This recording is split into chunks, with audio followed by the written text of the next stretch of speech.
You may be reading the title wondering, what are you on about? Is this another situation like Sans is the bite victim or some other dumb joke theory again? calm down, let me explain. See, Shadow Freddy is made to be almost directly opposed to RWQ in basically every way. Shadow Freddy has texture and depth and shading with a prominently purple design, whereas RWQ is pure Vantablack with no lighting or shading other than his glowing teeth and eyes. RWQ is only purple in conditions where he can't be drawn as pure black, like FNAF 3's minigames where there's a lot of black background, or the FNAF World clock ending because those backgrounds are once again black. Not to mention all sprites that are not the background are white in those minigames. But Shadow Freddy is not unconditionally purple, he's always purple regardless of what scene he's in. It's a clear aesthetic choice made by Scott and not a limitation of the storytelling format. Shadow Freddy is also modeled after Golden Freddy with a withered, kind of classic pre-toy era design, whereas RWQ is obviously portrayed after the toy animatronics. Shadow Freddy is also portrayed as evil in FNAF World. All of his moves are insta-kill moves, and his loading screen text is, "I will eat your soul." On the flip side, pun intended, RWQ's loading screen is just a joke about saying his name, and all of his moves are healing and support moves. In fact, he's one of the strongest support characters in the game. Despite his freaky hunchback design in the FNAF 3 minigames, RWQ gives cake to a kid in FNAF 3, and RWQ appears when you try to harvest Remnant in FNAF AR, which, Remnant is not really a good thing to have, especially in the context that you're just going to inject it into animatronics to make them more active and dangerous. And considering that he forms from this dark, shadowy remnant, it's pretty easy to say that RWQ floats around or is a direct guardian of Remnant. Even their responses to Jeremy imply RWQ is good, while Shadow Freddy's morality is questionable. Think about it. All of the characters in 2 are attacking you because of their endless goal to kill William, or whatever the hell's going on with the toys. My take on the toys right now is that they just borrow parts from the original animatronics, which are haunted, so they get a slight haunting, but aren't as severe as the classics. But that's a whole can of worms. Point is, the goal of almost every character in that game is to kill adults, either because they want to try and kill William, or just because they think all adults are bad, or whatever. Even Charlie is trying to do it. So the goal of the dead kids is to kill adults, and RWQ crashes the game just like Golden Freddy does in the first game. But Shadow Freddy doesn't, he just blinks away. And if you say, oh, but Shadow Freddy can kill you. Well, I sat in a staring contest against him and he didn't kill me at all. So I think the wiki is actually wrong about Shadow Freddy being able to kill you. I think he just doesn't do anything, period. Plus, as seen in this video from It's Taken, Shadow Freddy's actually supposed to blink away, but there's a programming error where he just kinda stays there for a long time. You're really only supposed to be able to see him for a brief moment. He is not supposed to be able to hurt you in any way. This also might be why he has no clear jump scare effect or anything like that. So as far as we know, Shadow Freddy can't kill you physically, whereas RWQ is capable of doing so. So RWQ, across all appearances, is on the side of Remnant and the kids who are possessed, trying to help them kill guards, trying to give them cake, and orbiting around Remnant, attacking anyone who tries to collect it, whereas Shadow Freddy seems to be doing his own thing. Now keep that dichotomy in mind as we move forward. Shadow Freddy can talk, or at least create commands or sentences or something like that to order animatronics to follow him. Now keep in mind this exact phrasing which is used when William lured Susie. As I pointed out in my last video, Follow Me seems to be sort of a modern retelling of the original missing children's incident, but in the present day, with William dismantling the animatronics instead of killing the kids. As Henry says, William lured them all back and overpowered them again, dismantling the robots and taking their life away just like he did when he originally killed them. And while I don't like or believe color parallels do mean anything, it is worth noting we have a purple bear. I just thought I'd mention that because people are going to think about it. But more importantly, it says the same thing William does. It has all insta-kill moves. It has a joke about eating souls, which, I mean, it could just be its freaking design,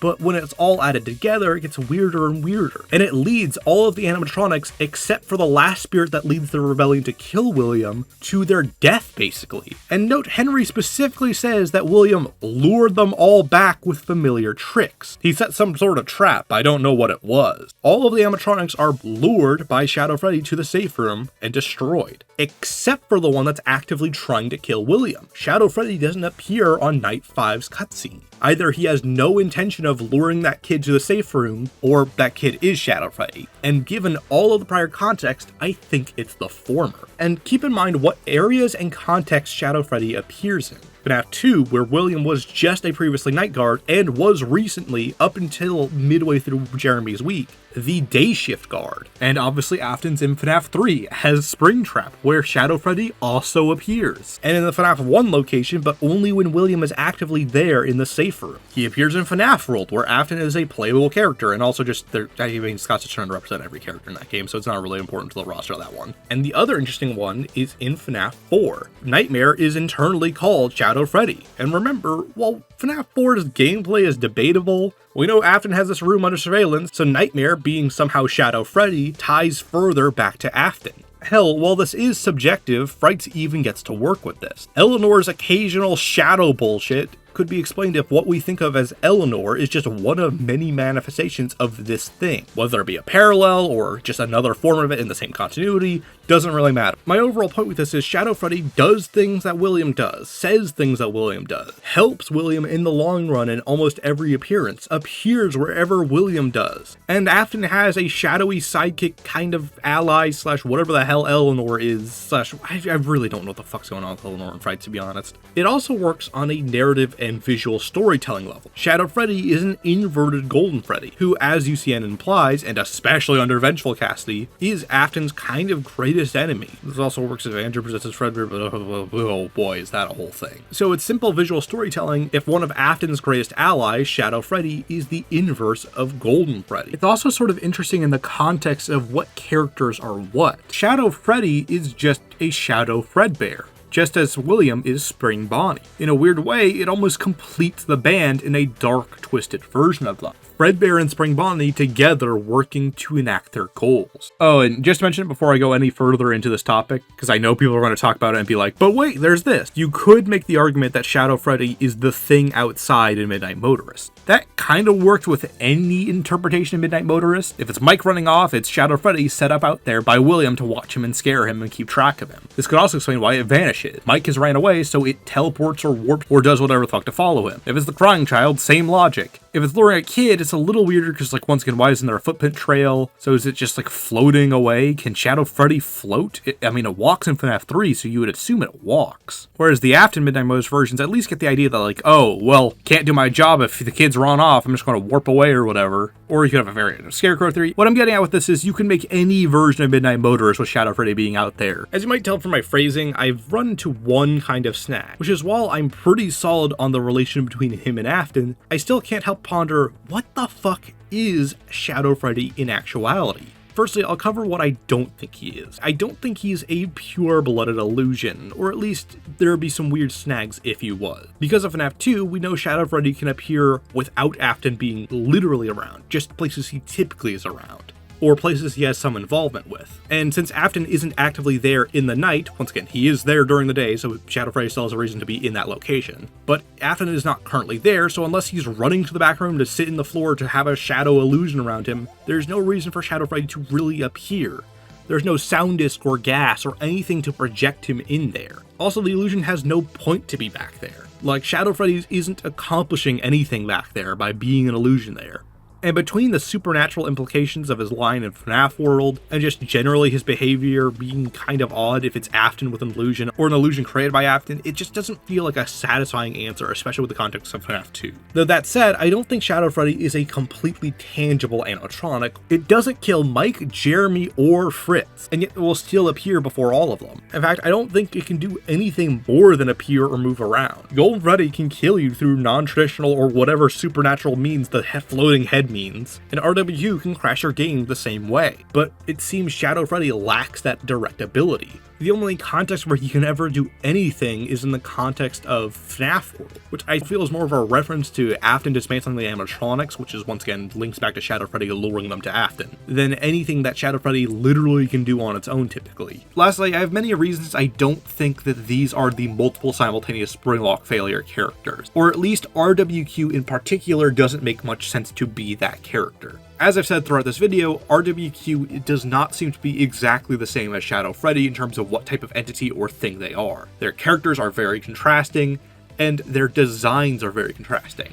Not only are RWQ and Shadow Freddy created before FNAF 3, where their backstory would be hypothetically explained under this theory, but RWQ's design isn't changed for the sake of FNAF 3.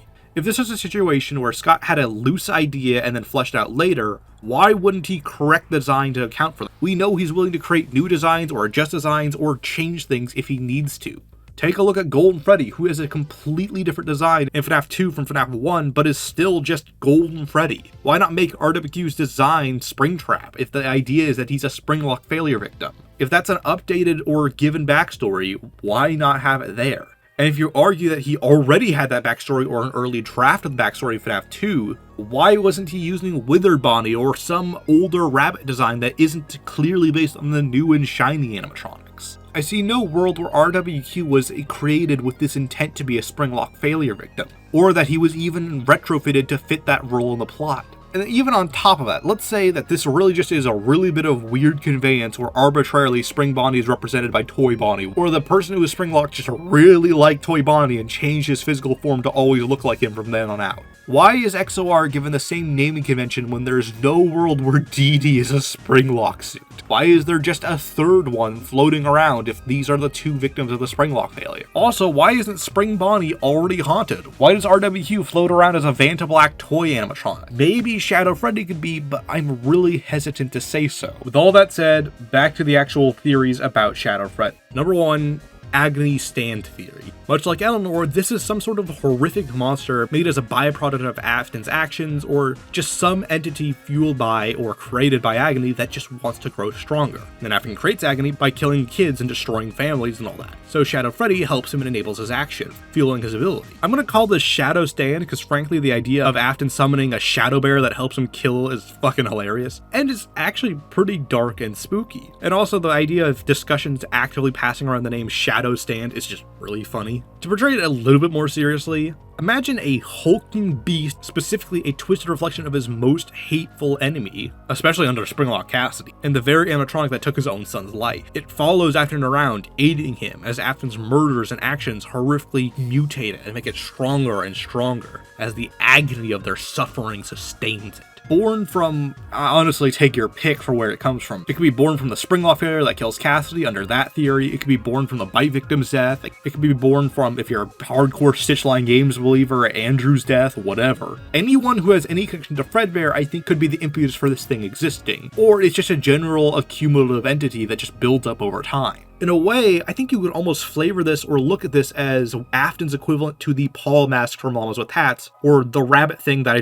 forgot the name of in Donnie Darko, if it even has a name. While it may be an actual supernatural entity, it is first and foremost a manifestation of Afton's own personality and goals. As I said earlier in the video, there is an important storytelling beat that Spring Bonnie's co-star is Fredbear, and Afton's co-star is Shadow Freddy. It helps him keep going forward. His work isn't finished yet. He needs to keep going. And this thing will make sure he's able to keep going. You could also spin this off into your generic Eleanor agony monster theories, but why would you do that when you could call it Shadow Stand? Expanding on this theory, we can actually do something funky with Stitchline Games to make Eleanor's design and traits a little less random. I don't know if this is just extra support material being really obsessed with this angle, but everything that is not Frights keeps trying to make Eleanor Elizabeth or Baby somehow. There is the actual in-story connections, like the pigtail, the scrap body that's very tall. Baby's huge, so a scrap version of Baby would be very tall. Pretty is subjective, and like I said, support material really wants to make that connection. Pretty much every official artist has some connections to Baby in their design and interpretation of her. The Ultimate Guide really emphasizes it and treats it as like fact. I don't think you should use the Ultimate Guide at all, and I don't think the art really implies anything, but for some reason they keep trying to fucking do it. But here's a way she sorta could be Elizabeth and Baby, but not really. Say, post-mortem of FNAF 6, Shadow Freddy is trying to find his best buddy, Willie A, who is currently being tormented by Andrew. Well, Shadow Freddy needs to get his good old agony fix and that delicious trauma juice flowing through him. And if this interpretation is true, Shadow Freddy is always near or trying to get to Afton. But if Afton's out of reach, he's just a shadowy bear thing that can't do anything on his own. He'd need some sort of physical body or thing to attach to if he wanted to start acting and creating more agony. So he goes through the wreckage trying to find another form, and finds the second most loyal minion of Afton, who Shadow Freddy takes over, creating the sort of weird, horrific abomination that is Eleanor. Shadow Freddy basically contorting, controlling, and zombifying, sort of like one of those fungi that take over insects and ants, and kind of does that to Baby, creating whatever effectively is Eleanor, on a permanent quest to torment the citizens of Hurricane, trying to create more agony and sustain itself. It explains why she mostly looks like Baby if her core actual physical trash or scrap is from Baby, but also can look more pristine and complete relative to Scrap Baby. We know Eleanor has the ability to alter her appearance and alter other people's appearances and resurrect the dead or sustain people as trash monsters via her remnant pendants. It explains a lot of Eleanor's weird properties, where she comes from, what her connection to Afton is. I don't know why in this theory Baby wouldn't take over the actual black shadow bear or the scrap metal bear, or Afton's old costume, but maybe he needs Elizabeth's health to sustain that agony and form, which also could explain the name. It's not Elizabeth, but it kind of is if it's some remnants and remains of Elizabeth given form by Shadow Freddy.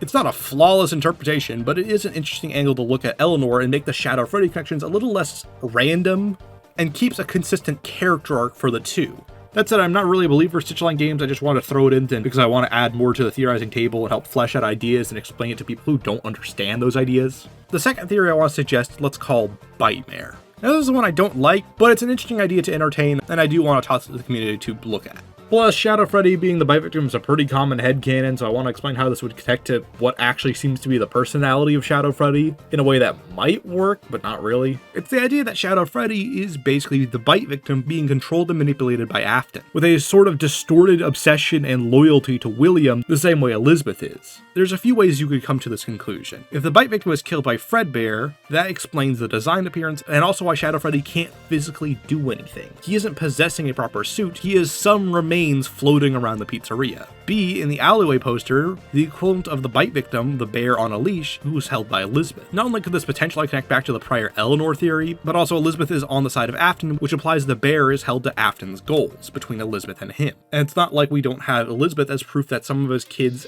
even ones sort of killed by his actions, would be loyal to him even after death. Hell, compared to Elizabeth, the bite victim has more reason to be on Afton's side than anything. Afton promised he put him back together. Afton was watching him through psychic friend Fredbear that entire week. And the bite victim is one of the few kids who is not killed by Afton. William never did shit to him, so the bite victim has no reason to hate William unless the other spirits told him to. Shadow Freddy's line about eating your soul is funny phrasing given Nightmare and Nightmare Fredbear stomach mouths, and their emphasis on their giant, huge jaws. The bite victim was basically eaten by Fredbear, if you think about it from a kid's perspective, which explains why only those two have that design trait. D, we're getting really dumb here, the Mimic's Choice Minion.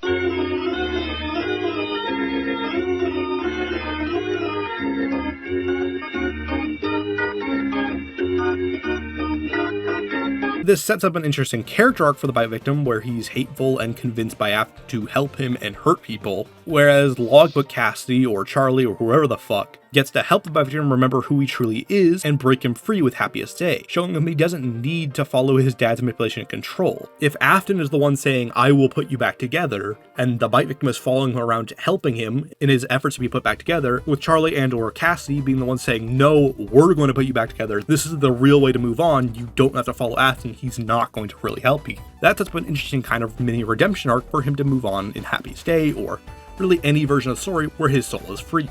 Not only is all this evidence a little reachy and sketchy, but also, in general, you can kind of create a lot of conclusions without this being the case. Like, the bite victim can still be the inspiration for Gregory's design and appearance. He doesn't need to be Shadow Freddy for that to work or anything like that. And also, this really is almost fan servicey in the way that it's really subject to confirmation bias with the fandom's nature of trying to apply the bite victim to literally anything and everything. Number 3, it really is just an illusion, but Scott had no clue what he was doing with it originally in FNAF 2 and fleshed out the character later. So there was a different number 4 about like Shadow Freddy potentially being a demon that Afton was like selling his soul to and like sacrificing kids to in exchange for like this goal to bring back his son and stuff. But there was like no evidence at all for that. It was just like a cool idea. But I did think of, as of editing this, another alternative option for Shadow Freddy that's a little bit more interesting. So here's the real number 4. This really relies on the context we see Shadow Freddy in.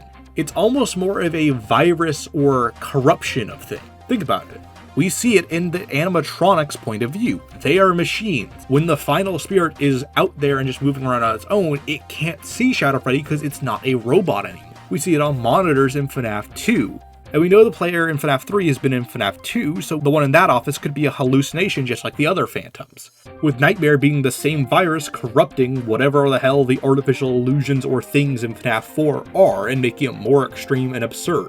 It's basically just the Fredbear illusion with the virus applied to it. It's a way for Afton to trick and manipulate entities to do its bidding. With Eleanor, I guess, just being a separate fucking monster or whatever, I don't know. Those are just theories I've thought off the top of my head. I probably could write more, but those are just ones I thought I'd toss out there. Though I do want to cover some leftover thoughts on the remaining characters and also the entire Shadow concept. Something I find interesting is Shadow Freddy is the only Shadow animatronic. RWQ and XOR, the other two hypothetical shadows, aren't officially titled Shadow Bonnie and Shadow Dee Dee. The only time they've ever been referred to as such is in support material like the encyclopedia. But in-game, they've always been RWQ, SFX, whatever the hell, and XOR. So I think that just further cements that Shadow Freddy is in some way unique.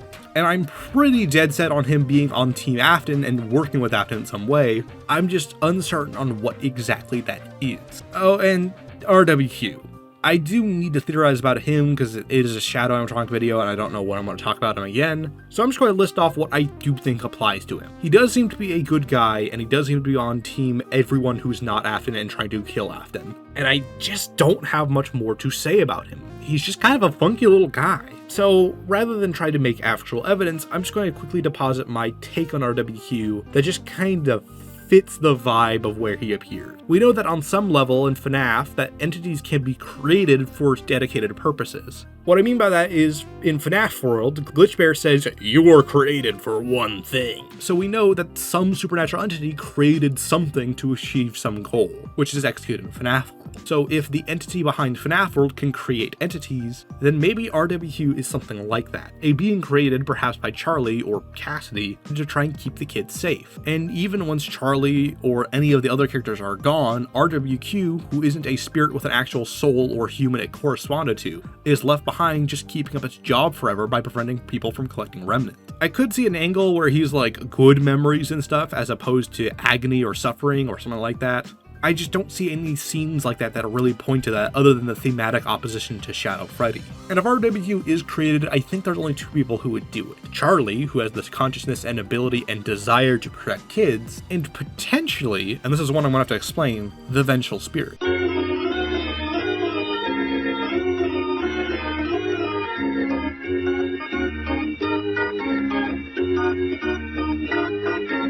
But for now, this is just kind of a general run over of Shadow Freddy and RWQ and what I think they are and what should be discussed about them.